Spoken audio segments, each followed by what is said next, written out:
30억짜리 집이야. 양육비도 끊기지 않게 줄게.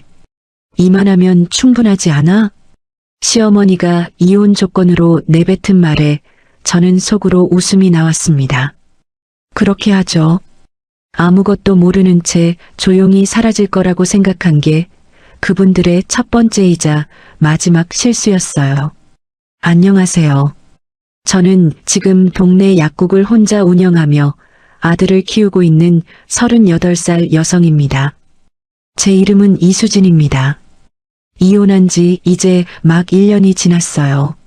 주변 사람들은 그 세월이 아깝지 않냐고 묻습니다. 10년을 함께 산 남자인데 억울하지 않냐고요. 그런데 저는 억울하지 않아요. 오히려 지금이 제 인생에서 가장 홀가분한 시간입니다. 사람들은 이혼이라는 단어를 들으면 의뢰 실패라는 말을 떠올리더라고요. 그것도 여자 쪽의 실패. 아이까지 있는데 어떡하냐는 표정들이요. 처음엔 그 시선이 따갑기도 했습니다. 마트에서 아는 얼굴을 마주치면 괜히 먼저 고개를 돌리기도 했고요. 그런데 언제부턴가 그게 줄어들었어요. 내가 잘못한 게 없는데 왜 숨어야 하지? 라는 생각이 들었거든요. 지금은 누가 봐도 먼저 인사합니다. 떳떳하게요. 약국을 운영한다는 건 매일 누군가의 아픔과 마주하는 일이에요. 감기약을 찾는 사람, 혈압약을 반복해서 타러 오는 노인, 아이 해열제를 들고 헐레벌떡 달려오는 엄마들. 저는 그 사람들을 보면서 하루를 보냅니다. 내 사정이 어떻든 카운터 안에 서 있으면 그냥 약사가 돼야 해요. 그게 이 일의 좋은 점이기도 하고 가끔은 버티게 해주는 힘이 되기도 했습니다. 힘들어도 약국 문을 여는 순간만큼은 딴 생각을 할 여유가 없었거든요. 남편, 지금은 전 남편이지만 처음 만난 건 제가 약대 졸업하고 첫 직장을 다니던 때였습니다. 지인 소개로 만났는데 첫 만남에서 말수가 적고 성실해 보인다는 인상을 받았어요. 화려하거나 눈에 띄는 타입은 아니었지만 한 번 한 약속은 꼭 지키는 사람이었습니다. 그게 믿음직스러워서 결혼을 결심했습니다. 지금 생각하면 참 아이러니하죠. 약속을 지키는 사람이라고 믿었던 사람이 결혼이라는 가장 큰 약속을 제일 먼저 어겼으니까요. 그래도 그 시절의 저를 탓하진 않아요. 당시엔 진심으로 그렇게 믿었으니까요. 연애 시절을 돌이켜보면 특별히 설레거나 드라마틱한 장면이 많지는 않았어요. 주말에 밥을 먹고 영화를 봤고 가끔 드라이브를 했고 서로 집에 바래다 주는 게 전부였습니다. 화려한 연애는 아니었지만 그래서 더 오래 갈 것 같았어요. 흔들림이 없다는 게 그 시절엔 장점처럼 보였거든요. 지금 생각하면 그게 애정의 깊이가 아니라 그냥 무던한 성격이었을 수도 있는데 그때는 몰랐습니다. 결혼하고 나서 가장 신경 쓰였던 건 시어머니였어요. 시어머니는 남편을 혼자 키우신 분이었습니다. 남편이 초등학교 다닐 때 시아버지가 교통사고로 갑자기 세상을 떠나셨고 이후 시어머니는 작은 식당을 운영하며 남편을 대학까지 보내셨다고 했어요. 그 얘기를 처음 들었을 때 마음이 짠했습니다. 고생을 그렇게 하셨으니 아들에 대한 애착이 남다를 수밖에 없겠다 싶었죠. 사람에 대한 애착이 지나치면 집착이 되기도 한다는 걸 그때는 몰랐어요. 아들을 위한 마음이 며느리를 괴롭게 하는 방향으로 흐를 수 있다는 것도요.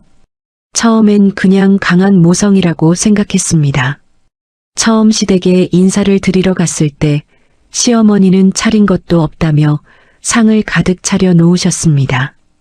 수저를 놓는 손이 바빠 보여서 제가 옆에서 거들었더니 그게 마음에 드셨는지 자리에 앉으면서 이런 말씀을 하셨어요. 우리 아들이 눈이 높아서 걱정했는데 이번엔 제대로 골랐네. 칭찬인지 뭔지 애매한 말이었지만 저는 웃으면서 고맙다고 했습니다. 이번엔이라는 단어가 조금 걸렸지만 넘겼어요. 처음 보는 자리에서 꼬투리 잡을 필요는 없었으니까요. 시어머니와의 초반은 나쁘지 않았어요. 아니, 솔직히 말하면 꽤 좋았습니다. 명절마다 음식 준비를 같이 하면서 수다도 떨고 시어머니가 허리가 안 좋다고 하시면 근처 한의원에 제가 직접 모시고 가기도 했거든요. 약 사다 보니 시어머니 드시는 약이 서로 겹치는 게 없는지 챙겨드리면 특히 좋아하셨어요. 며느리가 약 사면 이런 게 좋네. 내가 복이 있지. 그 말이 싫지 않았습니다. 저도 시어머니가 밉지 않았거든요. 진심으로 잘해드리고 싶었어요. 아들을 위해 그 오랜 세월을 버텨오신 분이니까요. 식당 일이 얼마나 고된지 저도 알거든요. 친정 어머니도 한때 음식 장사를 하셨으니까요. 그 고생이 얼마나 뼈에 사무치는지 몸으로 압니다. 남편도 그 시절엔 나쁘지 않은 사람이었습니다. 늦게 들어오는 날이면 꼭 문자를 보냈고 제가 약국일로 지쳐 보이면 먼저 어깨를 주물러 주기도 했어요. 설거지를 대신 해주는 날도 있었고 제가 감기에 걸렸을 때 죽을 사온 날도 있었습니다. 제가 결혼을 잘했구나 싶었습니다. 그 시절을 떠올리면 신기하기도 합니다. 같은 사람이 그렇게 달라질 수 있다는 게요. 아니면 원래 그 안에 있던 모습이 어떤 계기로 펴면 위로 올라온 건지도 모르겠어요. 어쨌든 그 시절만큼은 좋은 결혼이었습니다. 결혼 2년 차에 아들 시우가 태어났습니다. 남편은 분만실 앞에서 제 손을 꼭 잡고 기다렸고 아이 얼굴을 처음 본 날 눈시울이 붉어졌습니다. 그 모습을 보면서 저도 코끝이 찡했어요. 이 사람이랑 오래오래 잘 살 수 있겠다는 생각이 들었습니다. 시우가 처음 잠드는 걸 둘이 나란히 바라보던 밤이 기억나요. 아무 말도 안 했어요. 그냥 서로 옆에 있었습니다. 그게 그때는 충분했어요. 지금 생각해도 그 순간만큼은 후회가 없습니다. 시우가 처음으로 엄마라고 불렀을 때 제 눈에서 눈물이 났어요. 기쁨인지 안도인지 모를 눈물이었습니다. 이 아이를 잘 키워야겠다는 마음이 그 순간 더 단단해졌어요. 그 마음은 지금도 변하지 않았습니다. 달라진 건 그 마음을 혼자 감당하게 됐다는 것뿐이에요. 시우가 돌이 지나고 남편의 직장에 변화가 생겼습니다. 원래 남편은 중견 건설회사에서 현장 관리 업무를 맡고 있었어요. 크게 튀는 자리는 아니었지만 월급은 꼬박꼬박 들어왔고 야근이 있어도 밤 10시를 넘긴 적이 거의 없었습니다. 저는 약국을 운영하고 남편은 정해진 시간에 출퇴근하고 그게 우리 부부의 일상이었어요. 단순하지만 안정적인 일상이었습니다. 지금 돌이켜보면 그게 얼마나 귀한 거였는지 몰랐던 것 같아요. 결혼 생활에서 제가 바란 게 크지 않았어요. 주말에 같이 밥 한 끼 먹는 것, 아이 목욕을 번갈아 시키는 것, 잠들기 전에 오늘 어땠어? 하고 짧게 물어봐 주는 것. 그 정도면 충분하다고 생각했습니다. 지금 생각하면 그게 충분한 게 아니라 최소한이었는데 그 최소한조차 결국 지켜지지 않았어요. 그런데 어느 날부터 남편이 퇴근 후 연락도 없이 늦게 들어오기 시작했습니다. 처음엔 야근이라고 했어요. 두 번째는 팀 회식이라고 했고 세 번째는 오랜 친구를 만났다고 했습니다. 저도 아이 보느라 바빴고 그때까지만 해도 크게 의심하진 않았어요. 다들 그렇게 사는 거라고 생각했습니다. 지금 와서 그때를 돌아보면 이미 낌새가 있었던 것 같아요. 들어올 때 나는 냄새가 달랐다거나 대화가 부쩍 짧아졌다거나 그런 것들이 쌓이고 있었는데 저는 못 봤어요. 보고 싶지 않았던 건지 진짜 몰랐던 건지 지금도 가끔 헷갈립니다. 이상하다 느낀 건 남편 입에서 낯선 이름이 처음 나왔을 때였어요. 오늘 좀 늦을 것 같아. 이민준이라는 친구가 있는데 만나기로 했거든. 이민준, 한 번도 들어본 적 없는 이름이었습니다. 고향 친구라고 했는데 결혼하고 몇 년 동안 단 한 번도 언급된 적 없던 사람이었어요. 남편은 별일 아니라는 듯 툭 던지고는 나가버렸고 저는 괜히 찜찜한 마음을 털어내지 못했습니다. 밥을 먹다가 시우 얼굴만 쳐다봤어요. 아이는 아무것도 모르고 숟가락을 입에 물고 옹알옹알하고 있었고요. 그 뒤로 이민준이라는 이름은 점점 자주 등장했습니다. 주말에도 잠깐 나간다고 했고 늦은 밤에 들어오면서 그 친구랑 사업 얘기를 했다고 했어요. 무슨 사업인지 구체적으로 물어봐도 아직 확정된 게 없다며 넘겼습니다. 저는 더 캐묻지 못했어요. 그때 시우가 밤마다 열이 올라 며칠째 잠을 제대로 못 자던 시기였거든요. 36시간을 안 자고 아이를 안고 있으면 온몸이 먹먹해집니다. 그 상태에서 남편한테 사업이 뭐냐고 따져 물을 여력이 없었어요. 그냥 열만 빨리 내려가라. 그 생각뿐이었습니다. 그러다 남편이 이직 얘기를 꺼냈습니다. 나 회사 옮기려고. 갑작스러운 말이었습니다. 오래 다닌 직장인데 왜 갑자기냐고 물었더니 조건이 훨씬 좋은 데가 생겼다고 했어요.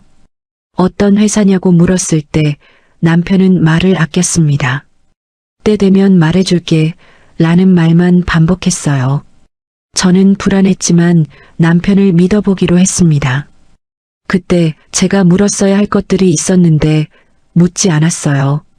왜 갑자기인지, 그 이민준이라는 사람이 어떤 사람인지, 사업이라는 게 구체적으로 뭔지, 믿는다는 이유로 물음표들을 삼켜버렸습니다. 이혼하고 나서 변호사한테 서류를 넘기면서 그 시절을 되짚었을 때 그게 제일 아까웠어요. 몇 달 뒤 남편은 새 회사의 이사 자리로 옮겼습니다. 과장 직급에서 단번에 이사라니 저도 귀를 의심했어요. 알고 보니 이민준이 세운 신생 건설 계열사였는데 남편을 초기 멤버로 영입한 거였습니다. 남편은 이제 자기 인생이 달라질 거라며 들떠 있었습니다. 눈이 빛났어요. 오랫동안 보지 못했던 표정이었습니다. 기쁘다는 감정보다 먼저 낯설다는 감정이 왔어요. 이 사람이 무언가에 이렇게 들뜬 게 언제였더라 싶었거든요. 집에서는 오래도록 그런 표정을 본 적이 없었습니다. 시어머니는 더했어요. 그날로 동네 지인들한테 전화를 돌렸고 아들이 이사가 됐다는 말을 얼마나 자랑스럽게 하시던지 저는 그 옆에서 웃으면서 같이 기뻐했습니다. 그게 마지막으로 셋이 함께 웃었던 날이었어요. 이사 발령이 나고 2달쯤 지났을까요? 남편이 조금씩 달라지기 시작했습니다. 입고 다니는 옷이 바뀌었고 쓰던 시계도 어느 날 낯선 걸로 바뀌어 있었어요. 말투도 달라졌습니다. 전에는 집에 들어오면 시우한테 먼저 갔는데 이제는 소파에 앉아 핸드폰부터 들여다봤어요. 제가 말을 걸면 대답은 했지만 눈은 화면에 고정된 채였습니다.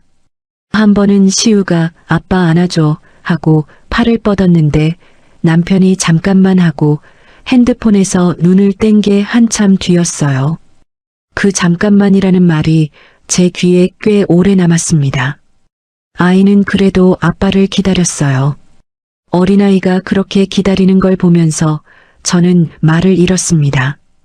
어느 날 저녁 현관에 걸린 남편 재킷을 옷장에 걸어두려고 집어들다가 멈췄습니다. 안감에서 낯선 향수 냄새가 났어요. 달콤하고 무거운, 제가 한 번도 맡아본 적 없는 냄새였습니다. 저는 한참을 그 자리에 서 있었어요. 괜히 예민하게 구는 건가 싶으면서도 이상하게 손이 떨렸습니다. 코끝으로 그 냄새를 다시 맡았습니다. 착각이 아니었어요. 분명히 낯선 냄새였습니다. 저는 재킷을 옷장에 걸고 나서 아무렇지 않은 척 부엌으로 돌아갔습니다. 시우한테 간식을 줬어요. 손이 살짝 떨렸는데 아이는 몰랐겠지요. 그날 밤 잠이 오지 않았어요. 남편 옆에 누워 천장을 바라보면서 이 사람이 변한 건지 내가 예민해진 건지 한참을 생각했습니다. 결론은 내리지 못했어요. 그냥 피곤해서 그러겠지, 새 직장 적응하느라 바쁜 거겠지 하며 눈을 감았습니다. 잠은 오지 않았고 날이 밝았습니다. 다음 날 약국 문을 열면서 생각했어요. 오늘 하루도 그냥 넘기자고. 확인하기 전까지는 모르는 거라고. 그런데 모르는 척하는 것도 에너지가 드는 일이더라고요. 의심하지 않으려고 애쓰는 것 자체가 이미 의심하고 있다는 뜻이었으니까요. 이직한 회사에서 직급이 이사가 된 이후 남편은 집에 있는 시간보다 밖에 있는 시간이 훨씬 길어졌습니다. 출장이 늘었어요. 한 달에 한 번이던 게 2번이 됐고 어느 달엔 3번도 갔습니다. 지방 현장을 봐야 한다. 거래처 미팅이 있다. 이유는 늘 그럴듯했어요. 저도 처음엔 그러려니 했습니다. 새 회사니까, 이사 자리니까 그만큼 바쁜 거겠지 하고요. 그런데 이상한 건 출장을 다녀와도 남편이 전혀 피곤해 보이지 않았다는 거예요. 오히려 어딘가 들뜬 것 같았습니다. 볼이 약간 상기돼 있고 눈빛이 반짝였어요. 오랜 출장에서 막 돌아온 사람 같지가 않았습니다. 오히려 어딘가 설레는 일을 마치고 돌아온 사람 같았어요. 그 미세한 차이를 저는 알아채고 있었지만 알아채지 않으려고 했습니다. 출장을 다녀오면 보통 선물을 사오곤 했어요. 처음에는 시우 과자나 지역 특산물 같은 것들이었습니다. 그런데 언제부턴가 그것도 없어졌어요. 빈손으로 들어오면서 깜빡했다고 했는데 그게 2번, 3번 반복됐습니다. 작은 것이었지만 그 작은 것들이 쌓였어요. 그 시기 저는 정말 많이 지쳐 있었어요. 시우가 2돌이 되던 무렵 아이가 중이염을 달고 살았습니다. 밤마다 귀가 아프다고 울어서 제대로 재우지도 못했고 낮에는 약국 문을 열어야 하니 졸린 눈을 비비며 카운터에 서 있었어요. 직원이 있긴 했지만 세세한 건 제가 직접 봐야 하는 일들이 많았습니다. 퇴근하면 몸이 납덩이 같았어요. 약사라는 직업의 아이러니는 남의 아픔은 잘 챙겨주면서 내 몸이 무너지는 건 마지막에 알게 된다는 겁니다. 그 시기에 저도 면역이 확 떨어져서 감기를 달고 살았어요. 코를 훌쩍이면서 처방전을 받고 집에 와서는 또 시우를 안았습니다. 그래도 버텼습니다. 남편이 바쁜 건 어쩔 수 없다 생각하고 친정어머니가 가끔 올라오셔서 시우를 봐주실 때 겨우 몇 시간 눈을 붙이면서 지냈어요. 친정어머니는 말씀이 없으신 분이에요. 딸이 힘들어 보여도 직접적으로 뭐라고 하지 않으세요. 그냥 옆에서 시우를 안고 밥을 차려주시고 가실 때 냉장고에 반찬 몇 가지를 채워놓고 가셨습니다. 그 반찬통들을 볼 때마다 눈물이 날 것 같았어요. 말없는 걱정이 그렇게 무거울 수가 없었습니다. 한 번은 어머니가 올라오셨다가 돌아가시던 날 버스 정류장까지 배웅을 나갔어요. 버스가 오기를 기다리면서 어머니가 제 손을 잡으셨습니다. 그냥 꼭 쥐고 계셨어요. 아무 말도 안 하셨는데 그 손이 너무 따뜻해서 버스 떠나고 나서 혼자 한참을 서 있었습니다. 그런데 어느 순간부터 남편에게 기대고 싶다는 마음 자체가 사라졌습니다. 기다려봤자 돌아오는 게 없으니까요. 힘들다고 말해도 남편은 그래, 고생했네 한마디 하고는 바로 핸드폰을 들었어요. 시우가 아프다고 해도 남편은 병원 잘 데려갔냐고 문자 한 줄 보내는 게 전부였습니다. 옆에 있어도 없는 사람 같았어요. 누군가가 없는 것보다 있으면서 옆에 없는 게 더 서럽다는 걸 그때 알았습니다. 거리가 생기면 그냥 빈자리인데 채워진 척하면서 비어있으면 더 춥거든요. 제일 서러웠던 건 시우 생일날이었습니다. 크게 차리진 못해도 가족끼리 조용히 케이크라도 자르자고 며칠 전부터 남편한테 그날만큼은 일찍 들어와 달라고 했습니다. 남편도 알겠다고 했어요. 그 말을 믿었습니다. 생일 케이크를 고르면서 시우한테 무슨 맛 좋아? 라고 물었더니 딸기라고 했어요. 자기가 뭘 좋아하는지 아는 나이가 됐구나 싶어서 웃음이 났습니다. 케이크 박스를 안고 집에 오면서 오늘 하루만큼은 좋았으면 좋겠다고 생각했어요. 파티라고 거창한 걸 바란 게 아니었어요. 그냥 셋이 같이 앉아서 촛불 끄는 것, 그것 하나였습니다. 시우 앞에 케이크를 놓고 초에 불을 붙이고 저는 괜찮은 척 웃으면서 기다렸습니다. 친정어머니도 오셔서 자리를 지켜주셨어요. 8시가 지나고 9시가 됐습니다. 시우는 졸린 눈을 비비면서도 아빠를 기다렸어요. 저는 그 모습을 보면서 입술을 꽉 깨물었습니다. 아이가 아빠를 기다리는 걸 보는 게 제일 힘들었어요. 제가 힘든 건 버틸 수 있는데 아이가 기다리는 건 못 봐주겠더라고요. 그 눈빛이 지금도 생각납니다. 결국 남편은 오지 않았어요. 문자 한 줄이 왔습니다. 갑자기 일이 생겼다고, 미안하다고. 저는 시우 손을 잡고 같이 촛불을 껐습니다. 소원 빌어야지 라고 했더니 시우가 아빠라고 했어요. 그 한마디에 저는 속으로 무너졌습니다. 친정어머니는 아무 말도 하지 않으셨어요. 그냥 시우 등을 쓸어주셨습니다. 케이크를 잘라 접시에 담으면서 손이 흔들렸어요. 티내지 않으려고 했는데 어머니는 보셨겠지요. 아무 말씀도 안 하셨지만 시우를 안고 노래를 불러주셨어요. 생일 축하합니다. 천천히 부르시는데 그 목소리가 너무 다정해서 저는 돌아서서 잠깐 눈을 감았습니다. 그날 밤 자정이 넘어서 들어온 남편은 술 냄새가 났습니다. 저는 아무 말도 하지 않았어요. 뭔가를 말하면 참아왔던 것들이 한꺼번에 쏟아질 것 같았거든요. 그냥 등을 돌리고 누웠습니다.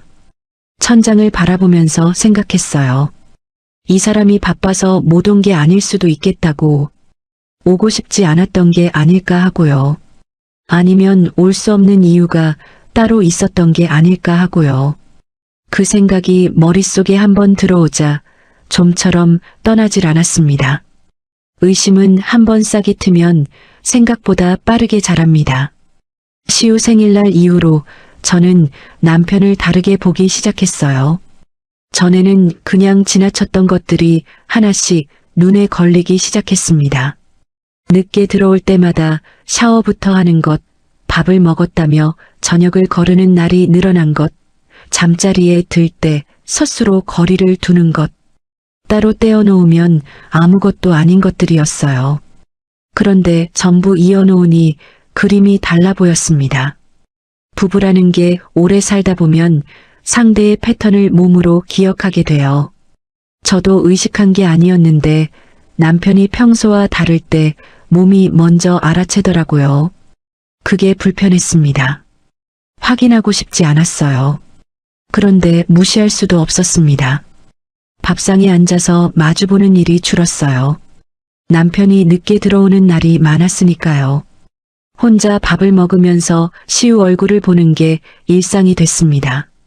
아이는 좋았겠지요. 엄마가 항상 옆에 있으니까요. 그런데 저는 그 식탁이 점점 넓어지는 것 같았어요. 결정적인 건 남편 핸드폰 때문이었어요. 원래 남편은 핸드폰에 잠금을 걸지 않는 사람이었습니다. 저도 굳이 들여다본 적이 없었고요. 그런데 어느 날 남편이 샤워하는 사이 소파에 핸드폰을 두고 들어갔는데 화면에 메시지 알림이 떴어요. 저도 모르게 시선이 갔습니다. 보낸 사람 이름은 짧게 이니셜로만 저장돼 있었고 내용은 미리 보기로 딱 한 줄만 보였어요. 오늘 정말 좋았어. 라는 문장이었습니다. 그 문장이 눈에 들어오는데 걸린 시간은 아마 1초도 안 됐을 거예요. 그런데 그 1초가 어떤 경계선 같았습니다. 그 전과 후가 달랐어요. 모르는 척할 수 있는 세계와 알아버린 세계의 경계요. 손이 떨렸어요. 화면을 눌러보려다 멈췄습니다. 잠금이 걸려 있었거든요. 언제 바꿨는지도 몰랐어요. 그날부터 잠이 제대로 오지 않았습니다. 밤마다 남편 옆에 누워 있는데 이 사람 머릿속에 지금 누가 있을까 생각하면 가슴 한가운데가 차갑게 내려앉는 기분이었어요. 아무한테도 말할 수 없었습니다. 확인도 안 된 걸 입 밖에 냈다가 제가 이상한 사람이 될 것 같았거든요. 친구한테 전화를 걸었다가 끊었어요. 뭐라고 말해야 할지 몰랐습니다. 남편이 이상한 것 같다고. 뭐가 이상한 건데, 향수 냄새, 문자, 그것만으로는 아무 말도 할 수 없었어요. 증거가 없었으니까요.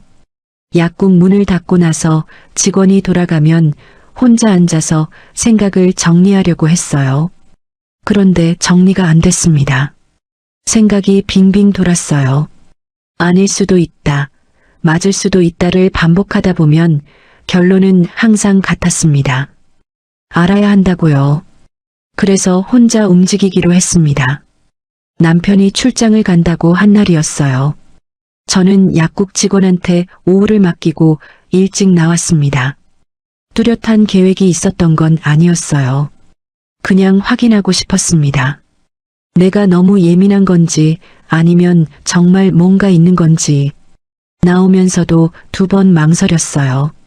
확인하면 알아버리는 거고 알면 모른 척할 수가 없잖아요. 결국 나왔습니다. 모르는 것보다 아는 게 낫다고 생각했어요. 남편 차를 찾은 건 어렵지 않았어요. 출장이라더니 차는 회사 근처 주차장이 아니라 도심 한복판 호텔 앞에 세워져 있었습니다. 저는 그 자리에 멈춰 섰어요. 다리에 힘이 빠졌습니다. 차 번호를 2번 확인했어요. 맞았습니다. 틀리기를 바랐는데 맞았어요. 1시간쯤 지났을까요? 호텔 문이 열리더니 남편이 나왔어요. 혼자가 아니었습니다. 옆에는 30대 초반쯤 돼 보이는 여자가 있었는데 남편 팔에 손을 얹고 뭔가를 얘기하며 웃고 있었어요. 남편도 웃고 있었습니다. 집에서는 몇 달째 본 적 없는 표정이었어요. 그 웃음이요. 그게 제일 아팠습니다. 다른 건 다 이해할 수 있어도 그 표정만큼은 이해가 안 됐어요.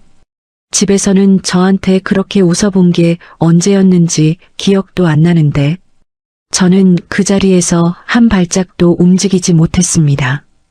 2 사람은 저를 보지 못했어요. 택시를 잡아 타고 사라졌습니다. 2 사람이 떠난 자리에 한동안 서 있었어요. 지나가는 사람들이 저를 힐끗 봤겠지만 신경이 안 쓰였습니다. 머릿속이 하했어요. 아무 생각도 없었는데 다리가 저절로 걸음을 옮겼습니다. 지하철역으로 향하고 있었어요. 집에 돌아와 시우를 어린이집에서 데려왔어요. 아이가 엄마 왜 울어? 하고 물었습니다. 저는 웃으면서 눈에 뭐가 들어갔다고 했어요. 시우는 후하고 제 눈에 바람을 불어줬습니다. 그 순간 눈물이 쏟아질 뻔했어요. 간신히 참았습니다. 그날 밤 남편은 출장 잘 다녀왔다며 거실 소파에 가방을 던졌습니다. 저는 부엌에서 아무 말 없이 그릇을 닦았어요. 손이 떨리지 않도록 꽉 쥐면서요. 무너지면 안 된다고 생각했습니다. 울고 따지는 건 그 다음이었어요. 지금 제가 해야 할 일은 딱 하나였습니다. 제대로 된 증거를 주는 것. 그때부터 저는 달라졌습니다. 감정적으로 움직이면 진다는 걸 알았습니다. 호텔 앞에서 2 사람을 목격한 날 밤, 저는 이불 속에서 오래 생각했어요. 당장 남편을 붙잡고 따지고 싶었습니다. 목소리를 높이고 싶었고 그 여자가 누구냐고 소리치고 싶었어요. 그런데 그러면 안 된다는 걸 알았습니다. 제가 봤다는 걸 남편이 알아버리면 그 순간부터 증거는 사라질 테니까요. 이걸 아는 게 쉬운 일은 아니에요. 화가 날 때 화를 참는 건 화를 내는 것보다 훨씬 더 많은 에너지가 듭니다. 그 에너지를 엉뚱한 데 쓰지 않으려고 이를 악물었어요. 그래서 아무것도 모르는 척하기로 했습니다. 그게 제일 힘든 일이었어요. 다음 날 아침 남편이 밥 먹고 출근하는 동안 저는 평소와 똑같이 행동했습니다. 반찬 뭐 먹고 싶어? 라고 물어봤고 남편이 아무거나 라고 하면 알겠다고 했어요. 속에서 무언가가 끓어오르는 걸 꾹꾹 눌러가면서요. 연기를 한 게 아니었습니다. 살아남으려고 버틴 거였어요. 밥을 차리면서 손을 봤어요. 안 떨리고 있었습니다. 신기하다고 생각했어요. 이렇게까지 단단해질 수 있다는 게요. 가장 먼저 한 일은 변호사 상담이었습니다. 지인을 통해 이혼 전문 변호사를 소개받았어요. 상담실에 앉아서 지금까지 있었던 일을 차근차근 설명했는데 변호사는 제 말을 끝까지 듣고 나서 딱 한 가지를 강조했습니다. 증거가 전부라고요. 목격했다는 사실만으로는 부족하고 문자든 사진이든 카드 내역이든 혼인 기간 중 외도를 입증할 수 있는 것들을 확보해야 한다고 했어요. 변호사 앞에서 처음으로 전부 털어놨어요. 향수 냄새부터 호텔 앞에서 본 것까지요. 말하면서 울지 않으려고 했는데 조금 울었습니다. 변호사가 물 한 잔을 줬어요. 집에 돌아오는 길에 마음을 다잡았습니다. 할 수 있다고 생각했어요. 남편 카드 내역부터 살폈습니다. 공동카드는 제가 접근할 수 있었어요. 내역을 뽑아보니 처음 보는 호텔 이름이 여러 차례 찍혀 있었습니다. 고급 레스토랑 결제도 있었어요. 저와 단 한 번도 가본 적 없는 곳들이었습니다. 날짜를 확인해 보니 출장을 갔다고 한 날들과 정확히 겹쳤어요. 손이 떨렸지만 하나하나 사진으로 찍어서 따로 저장했습니다. 숫자들을 보면서 이상하게 서럽다기보다 차가워지는 기분이 들었어요. 이게 현실이구나, 수치로 증명이 되는구나 싶었습니다. 감정이 아니라 숫자가 더 확실했어요. 파일을 만들면서 손이 꽤 오래 떨렸어요. 날짜, 금액, 장소, 3칸씩 채워가면서 이게 다 우리 결혼 기간에 일어난 일이구나 싶었습니다. 믿었던 사람이 이렇게 살고 있었다는 게 실감이 났어요. 실감이 나는데 울 수가 없었습니다. 눈물이 나오면 손이 떨릴 것 같았거든요. 그래서 꾹 참고 계속 적었어요. 그 다음은 남편 핸드폰이었어요. 잠금이 걸려 있어서 직접 들여다볼 수는 없었습니다. 그런데 남편이 가끔 핸드폰을 소파에 두고 샤워하러 들어가는 습관이 있었어요. 저는 기다렸습니다. 며칠을 기다렸어요. 그러다 어느 날 밤 남편이 샤워하러 들어가면서 핸드폰을 식탁 위에 뒀는데 화면이 꺼지기 전에 메시지 알림이 떴습니다. 잠금이 풀린 상태였어요. 심장이 쿵 하고 내려앉았습니다. 이게 기회라는 걸 알았어요. 몸이 먼저 움직였습니다. 손이 얼어붙는 것 같았습니다. 떨리는 손으로 화면을 눌렀어요. 메시지는 이니셜로 저장된 번호에서 온 것이었습니다. 내용을 보는데 눈앞이 하얘졌어요. 두 사람이 나눈 대화가 수십 개였습니다. 저를 직접적으로 비웃는 내용도 있었고 만남을 약속하는 내용도 있었어요. 사진도 있었습니다. 저는 떨리는 손으로 최대한 빠르게 화면을 캡처했어요. 샤워 소리가 멈추기 전에 핸드폰을 제자리에 돌려놓고 아무 일 없는 듯 부엌으로 돌아왔습니다. 숨을 참고 있었다는 걸 부엌에 들어와서야 알았어요. 숨을 내쉬면서 냉장고 문에 손을 짚었습니다. 다리가 풀렸거든요.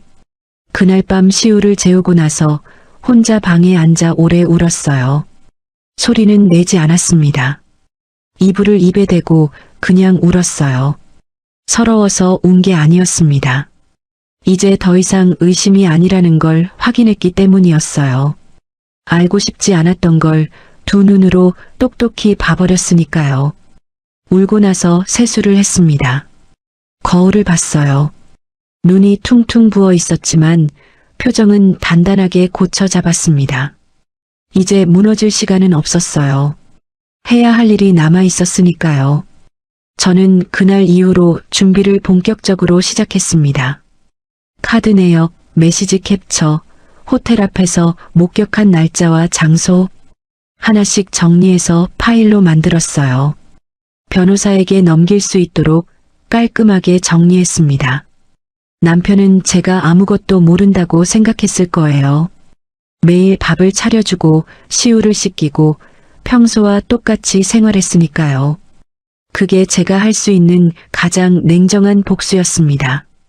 복수라는 단어가 어울리는 건지 모르겠어요. 저는 그냥 제가 받아야 할 것들을 받으려고 했던 거였으니까요. 그게 복수처럼 보였다면 그건 상대방이 제가 아무것도 하지 않을 거라고 생각했기 때문이겠지요. 증거를 다 모아놓고 나서도 저는 먼저 움직이지 않았습니다. 변호사와 두 번째 상담을 마치고 나서 마음을 정리했어요. 감정적으로 터뜨리는 건 저한테 득이 될 게 없었습니다. 상대가 준비되지 않은 상태에서 제가 원하는 조건으로 끝내는 게 맞았어요. 그래서 기다렸습니다. 때를 기다렸어요. 기다리는 동안 일상은 계속됐어요. 약국 문을 열고 처방전을 받고 시우를 데리러 가고 밥을 차리고 잠자리에 들었습니다. 그 반복 속에서 저는 생각보다 단단해지고 있었어요. 시우가 자고 난 밤이면 혼자 앉아서 파일을 다시 꺼내봤어요. 빠진 게 없는지 확인하는 거였는데 볼 때마다 손이 떨렸습니다. 그래도 봐야 했어요. 준비된 사람이 이겨야 하니까요. 그런데 먼저 연락이 온 건 시어머니였습니다. 차 한잔 하자고 하셨어요. 평소에도 가끔 연락을 주시던 분이라 처음엔 그냥 만남인 줄 알았는데 목소리 톤이 달랐습니다. 조심스럽고 어딘가 계산된 느낌이었어요. 약속 장소에 나갔습니다. 시어머니는 이미 와 계셨어요. 평소엔 며느리에게 얻어먹는 걸 당연하게 여기시던 분이 이날은 먼저 음료를 사겠다고 하셨습니다. 저는 괜찮다고 하고 직접 주문했어요. 분위기가 어색했습니다. 시어머니도 저도 말문을 쉽게 열지 못했어요. 저는 기다렸습니다. 먼저 말을 꺼내는 쪽이 불리하다는 걸 알았거든요.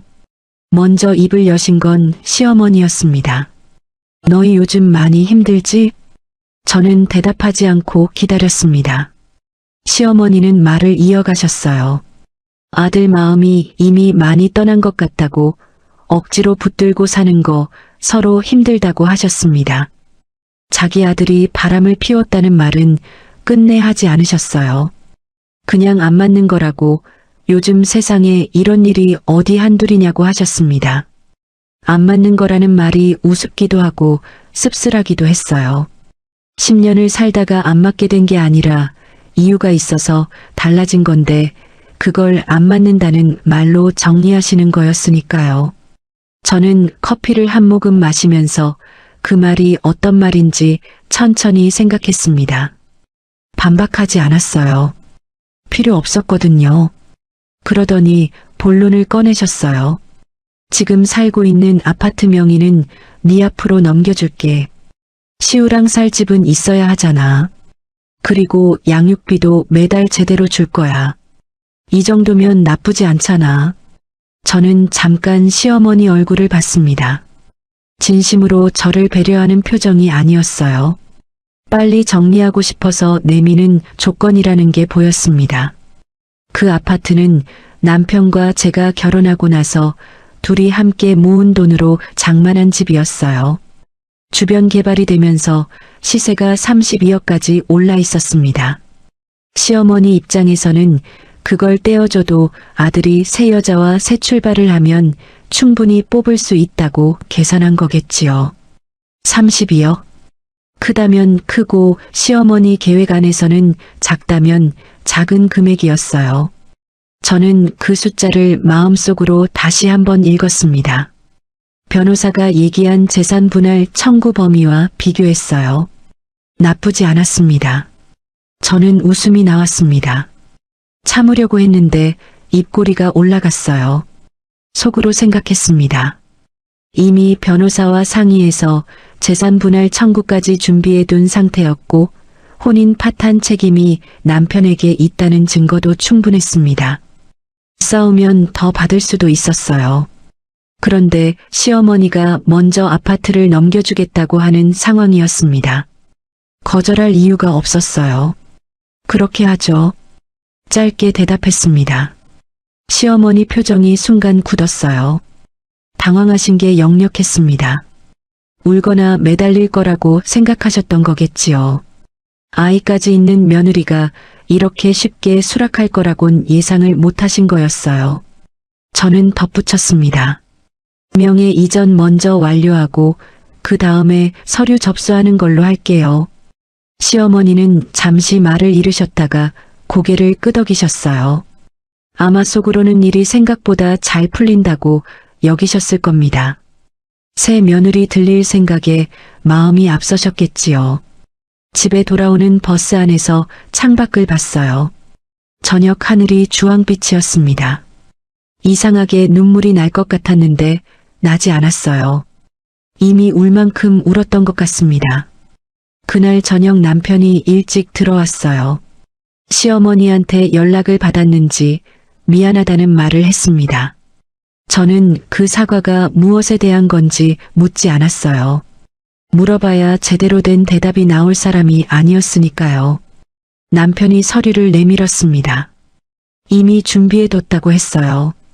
저는 받아서 천천히 읽었습니다. 그리고 도장을 찍었어요. 손이 떨리지 않았습니다. 오히려 마음이 차분했어요. 슬프지 않았습니다. 해야 할 일을 하는 기분이었어요. 도장을 찍는 순간 10년이라는 시간이 스쳐 지나갔어요. 처음 만났을 때, 결혼식 날, 시우가 태어나던 날. 그 장면들이 빠르게 지나갔는데 슬프지 않았습니다. 이상하다고 생각했어요. 그런데 생각해보면 이미 충분히 슬펐던 거였어요. 도장을 찍기 훨씬 전부터요. 명예 이전이 완료된 날, 저는 변호사 사무실로 바로 갔습니다. 그리고 준비해뒀던 서류를 꺼냈어요. 상간녀 소송이었습니다. 남편도 시어머니도 그 여자도 이제 제가 아무것도 모르는 채로 조용히 사라질 거라고 생각하고 있었을 겁니다. 그게 그분들의 첫 번째 실수였어요. 소장이 접수된 건 명예 이전이 완료되고 사흘 뒤였습니다. 변호사는 증거가 탄탄하다고 했어요. 카드 내역, 메시지 캡처, 호텔 앞에서 두 사람을 목격한 날짜까지 혼인 기간 중 외도를 입증하는 자료가 충분하다고 했습니다. 저는 그 말을 듣고 나서야 비로소 숨을 제대로 내쉬었어요. 그 긴 시간 동안 참고 모으고 정리한 것들이 실제로 쓸 수 있는 것들이었다는 게 확인됐을 때의 안도감이라는 게 있어요. 잘못 판단한 게 아니었구나 싶었습니다. 남편과 시어머니는 제가 조용히 사라질 거라고 생각했겠지요. 아파트 받았으니 됐다 싶었을 겁니다. 그런데 상간녀 소송 소장을 받아든 순간 두 사람 생각이 얼마나 틀렸는지 알았을 거예요. 소장이 전달됐다는 소식을 변호사한테 듣던 날, 저는 약국에서 혼자 점심을 먹었습니다. 김밥이었어요. 아무 맛도 잘 안 났는데 다 먹었어요. 이상하게 뿌듯했습니다. 가장 먼저 반응한 건 시어머니였습니다. 시우를 데리고 문화센터 수업을 마치고 나오는데 입구 쪽 의자에 시어머니가 앉아 계셨어요. 손녀가 보고 싶으셨던 게 아니라는 건 표정만 봐도 알 수 있었습니다. 잔뜩 굳은 얼굴로 저를 향해 걸어오시더니 시우를 안고 있는 저를 보면서도 아랑곳하지 않고 제 머리채를 잡아당기셨어요. 아이를 안고 있어서 피할 수도 없었습니다. 시우가 엄마하고 놀라서 울음을 터뜨렸어요. 그 울음소리가 제일 먼저 귀에 들어왔습니다. 너는 상도덕도 없냐? 그 소송 당장 취소해. 집도 받았으면서 이게 무슨 짓이야?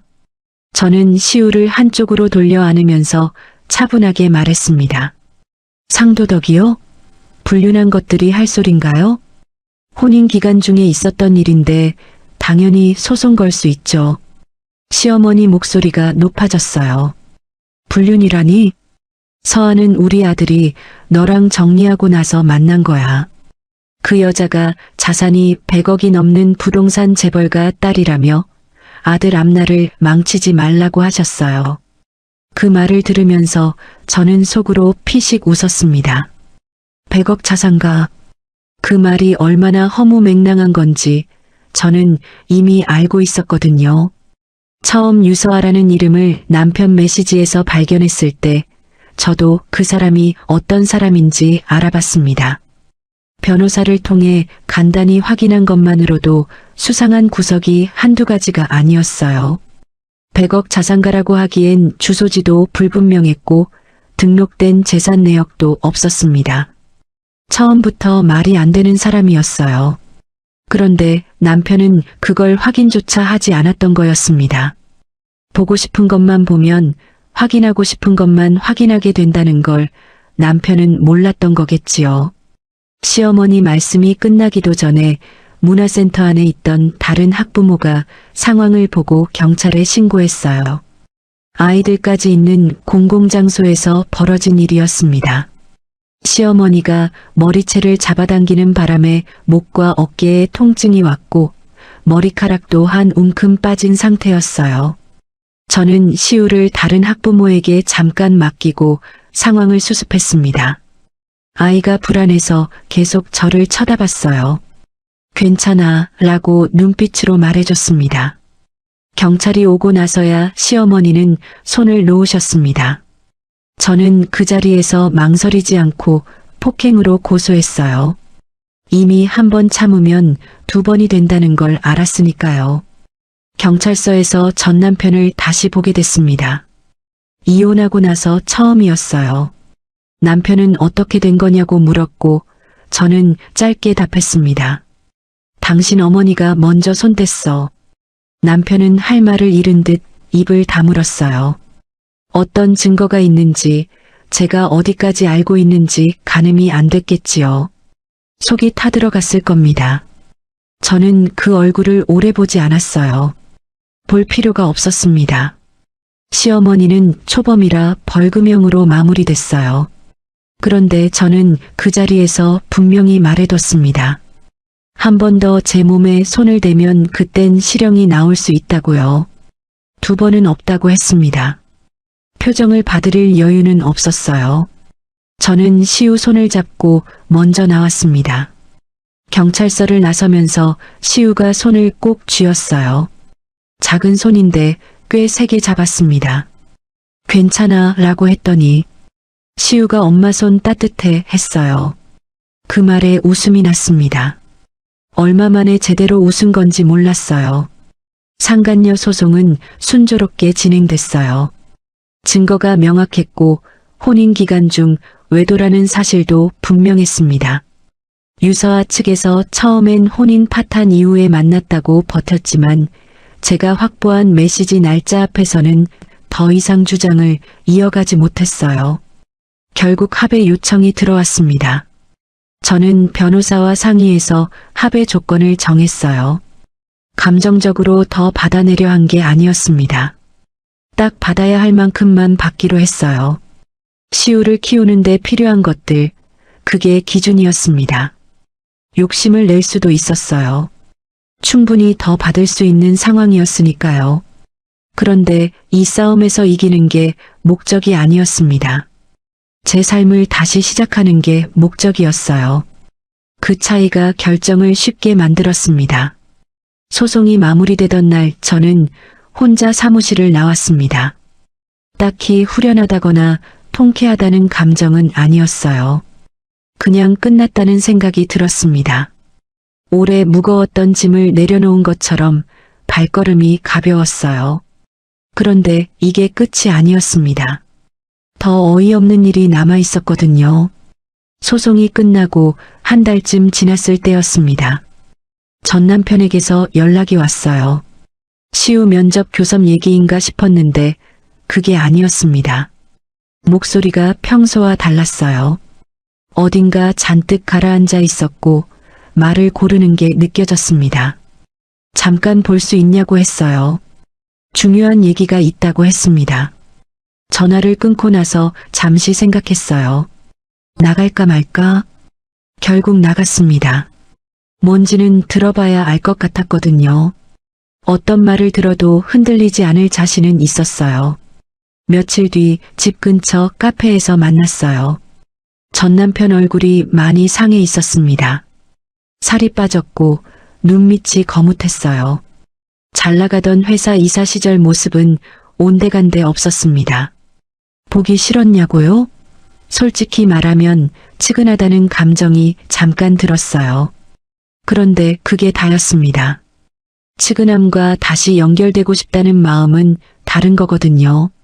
들어보니 유서아가 사라졌다고 했어요.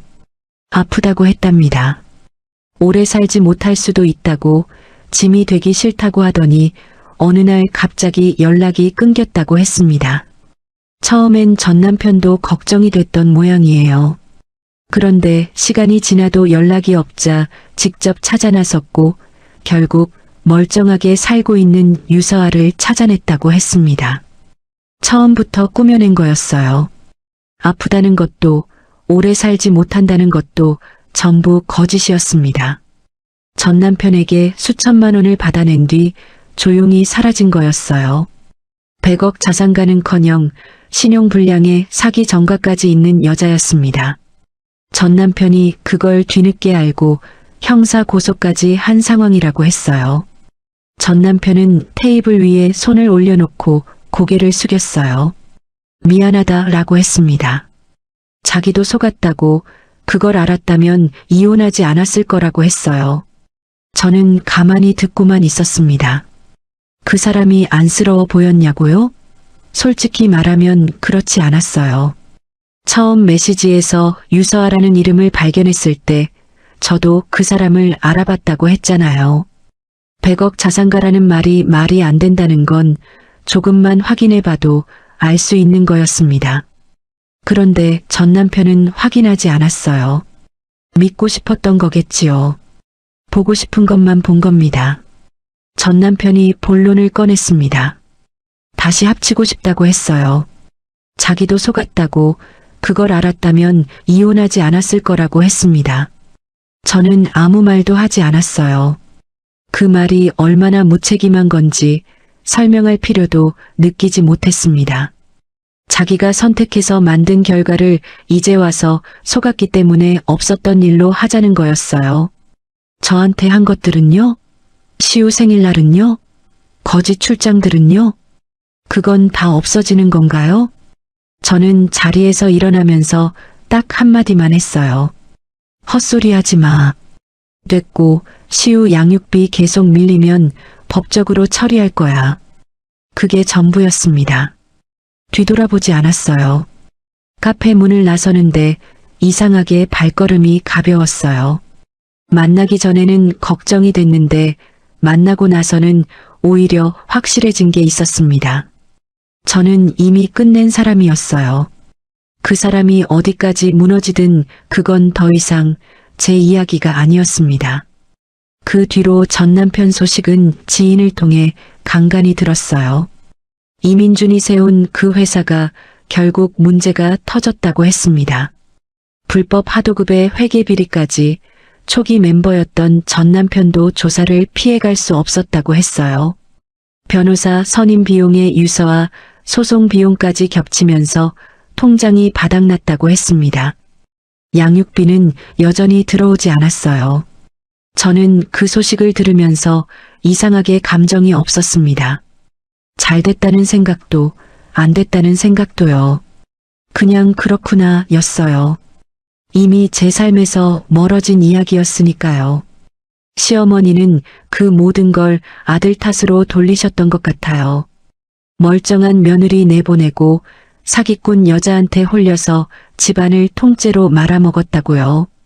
손자 양육비도 못 보내는 신세가 됐으니 시어머니 입장에서는 아들이 원망스러우셨겠지요.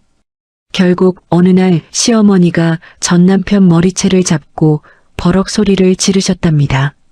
네가 직접 가서 빌어. 무릎 꿇고 싹싹 빌면 돌아올 수도 있잖아. 이 꼴로 살 거야? 그렇게 아들 머리채를 잡은 채 우리 집으로 끌고 오신 거였습니다. 그날 아침 현관 인터폰이 울렸어요. 화면을 보니 시어머니가 전 남편 머리채를 잡은 채 엘리베이터 앞에 서 계셨습니다. 두 사람 얼굴이 한 화면에 잡혔어요. 저는 잠시 그 화면을 바라봤습니다. 기가 막히기도 했고 어이가 없기도 했어요. 그리고 한편으로는 이 사람들이 아직도 모르는구나 싶었습니다. 인터폰 너머로 시어머니 목소리가 들렸습니다. 문 좀 열어. 우리 아들이 잘못했어. 그러니까 얼굴 보고 얘기 좀 하자고. 저는 잠깐 눈을 감았다가 뜨고 차분하게 말했습니다. 어머니, 그만하세요. 아드님이 벌인 일의 결과예요. 앞으로 오셔도 문 안 열어드립니다. 할 말 있으시면 변호사 통해서 하세요. 그리고 화면을 껐어요. 손 하나 안 떨렸습니다. 몇 달 전에는 상상도 못했던 일인데 그게 자연스러웠어요. 한참 뒤 인기척이 사라졌습니다. 저는 시우 아침밥을 차렸어요. 시우가 숟가락을 들면서 물었습니다. 엄마 오늘 뭐해? 저는 웃으면서 대답했어요. 오늘도 약국 가야지. 그게 일상이었습니다. 누군가의 아내였다가 며느리였다가 이제는 그냥 시우 엄마이고 약국 원장이에요. 잃은 게 없다고 하면 거짓말이겠지요. 그래도 남은 게 훨씬 많습니다. 시우가 잘하는 걸 보면서 저도 조금씩 잘하고 있어요.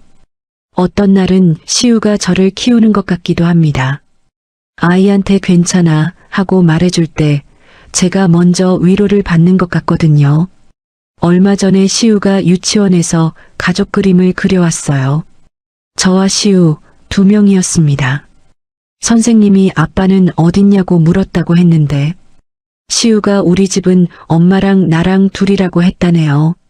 선생님이 그 얘기를 전해주시면서 씩씩한 아이라고 하셨습니다. 저는 그 그림을 냉장고에 붙여뒀어요. 우리 둘이 그려진 그 그림이 제일 좋았습니다. 멋진 엄마가 아니어도 괜찮다고 생각합니다. 넘어졌을 때 일으켜 세워주는 사람, 힘들 때 옆에 있어주는 사람, 그걸로 충분해요. 2번 다시 제 삶의 무게를 누군가의 선택에 기대지 않을 겁니다. 약국 문을 열면 아침 햇살이 들어오는 시간이 있어요. 아직 손님이 오기 전 혼자 카운터에 서 있는 그 시간이 제일 좋습니다. 조용하고 제 것이고 아무도 흔들 수 없는 시간이거든요. 그 시간에 저는 그냥 이수진입니다. 엄마도 아니고 원장도 아니고 누구의 아내도 아닌 그냥 저요. 그게 생각보다 얼마나 귀한 건지 이제는 압니다. 그렇게 살기로 했습니다.